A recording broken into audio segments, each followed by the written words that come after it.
आदाब, मैं Mohammed Khaliq, unemployed youth of physical education department. आज आपसे अपने फेसबुक पेज से रूबरू हो रहा हूँ। इसलिए हो रहा हूँ कि जो कैबिनेट में ड्यूरिंग क्वेश्चन आवर्स कैबिनेट मंत्री सतीश शर्मा जी को एक क्वेश्चन पूछा गया regarding the regularization of the Rehbari Khel, जिसमें मैं तमाम अपने दोस्तों को जो फ़िज़िकल एजुकेशन में डिग्रियां कर रहे हैं या डिग्री होल्डर्स हैं उनको भी अवेयर करना चाहता हूं, और सरकार को भी इस फेसबुक के माध्यम से कहना चाहता हूं कि जितनी भी जम्मू कश्मीर की पढ़ी लिखी यूथ, जो फ़िज़िकल एजुकेशन में पढ़ी लिखी यूथ है, उनके बारे में आपने क्या सोचा। अगर कानून में हमें कॉन्स्टिट्यूशनल गारंटी है, हमारा फंडामेंटल राइट है कंसिस्टेंसी में जॉब लेना, तो आप 100% रिजर्वेशन जो पॉलिसी 2017 में क्रिएट की गई, जिसकी रिक्रूटमेंट प्रोसेस कंप्लीट 19 में हुआ और 19 से लेकर आज तक कोई भी परमानेंट नौकरी नहीं आई, और इससे पहले भी 2010 में परमानेंट फ़िज़िकल एजुकेशन टीचर्स की रिक्रूटमेंट हुई है। पिछले 10 सालों से कोई रिक्रूटमेंट नहीं हुई और अगले 20 सालों तक कोई भी रिक्रूटमेंट नहीं होगी, क्योंकि जो स्टेटमेंट कैबिनेट मंत्री सतीश शर्मा जी ने दी है, उन्होंने ये कहा है कि जो भी पोस्ट क्रिएट होगी department of youth service and sports के अंदर, वो क्रिएटेड पोस्ट रिज़र्व रहेगी रहबरे खेल्स के लिए, जो 3000 फर्स्ट फेस में रहबरे खेल एंगेज किए गए 2019 में।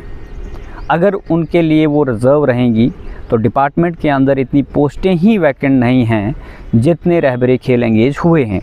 और उनको भी अगर उन्होंने कहा कि हम नेक्स्ट कैबिनेट में उनको पर रेगुलाइजेशन करेंगे और आफ्टर 7 ईयर्स करेंगे, अगर उनकी आफ्टर 7 ईयर्स भी रेगुलाइजेशन होती है तो भी डिपार्टमेंट के अंदर इतनी पोस्टें क्रिएट नहीं हो सकती।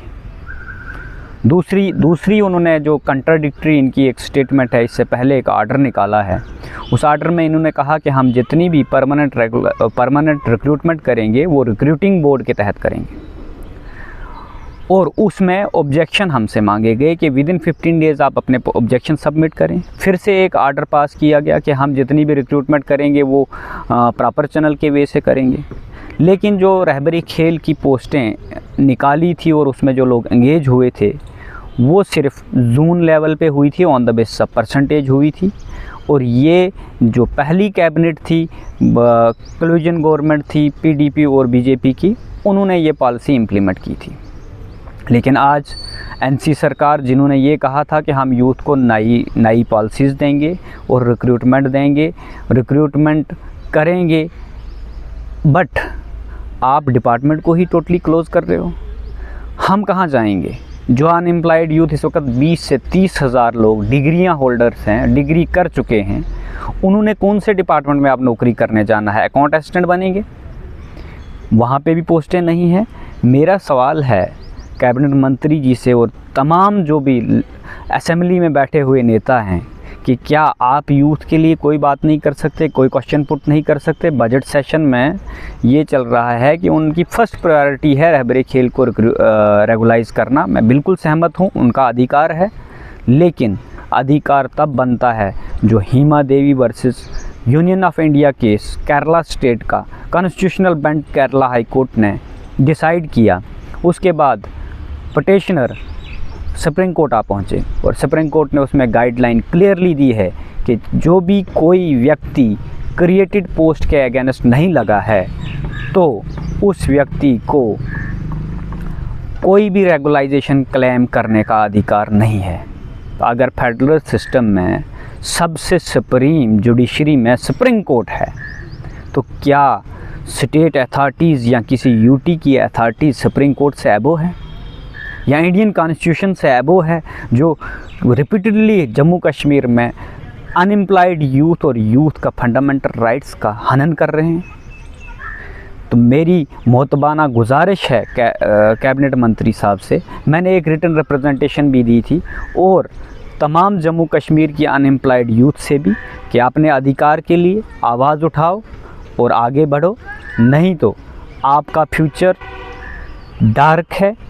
इसलिए दूसरी एक और चीज़, जब इस पे एक कमेटी का गठन हुआ, कमेटी का गठन एलजी गिरीश चंद्र मुर्मू साहब ने किया, उस कमेटी ने मिनट्स ऑफ द मीटिंग निकाले और मिनट्स ऑफ द मीटिंग में सरकार ने एक प्रॉपर ऑर्डर स्क्रूटनाइज करके ये कहा कि जितने भी डिग्री होल्डर्स रहबरी खेल के अंदर जेन्युइन नहीं हैं, फेक हैं, उनको इमीडिएटली रिमूव किया जाएगा, डिपार्टमेंट से टर्मिनेट किया जाएगा, और जो बाकी वाले हैं उनको 50% वेटेज दे के उनका एग्ज़ाम रिक्रूटिंग एजेंसी से करवा के उनको लिया जाएगा। मेरा क्वेश्चन है कि अगर ये जोन लेवल पे सिलेक्शन हुई थी, क्या उन लोगों का कॉम्पिटेंसी का कोई भी टेस्ट हुआ है?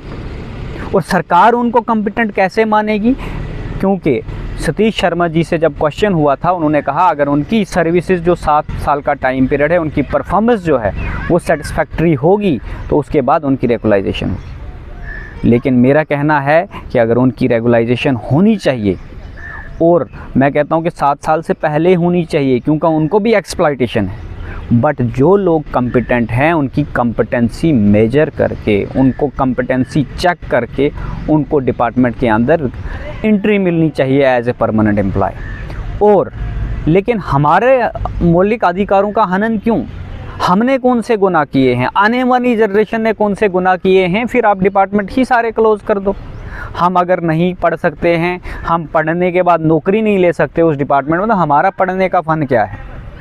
इसलिए मेरी गुजारिश है तमाम लीडरान से और तमाम कैबिनेट मंत्रियों से, एवन चीफ मिनिस्टर साहब से और एलजी साहब से, कि इस चीज़ पे गौर व फिक्र किया जाए। हम कोर्ट भाग नहीं सकते, हम इतनी फाइनेंशियली एम्पावर्ड नहीं हैं, हमें ऑटो चलाने पड़ रहे हैं, रिसर्च स्कॉलर ऑटो रिक्शा चला रहे हैं जम्मू कश्मीर में। हायर एजुकेशन में हमारा एक हेल्थ एंड वेलनेस का सब्जेक्ट है, उसमें रिक्रूटमेंट नहीं होती, वो JKPSC को नहीं दिया जाता है, लेक्चरर की पोस्ट नहीं आती है, PTI की पोस्ट नहीं आती है। आप हमें बताएं हमने कहाँ पे रिक्रूट होके एम्प्लॉयमेंट लेना है।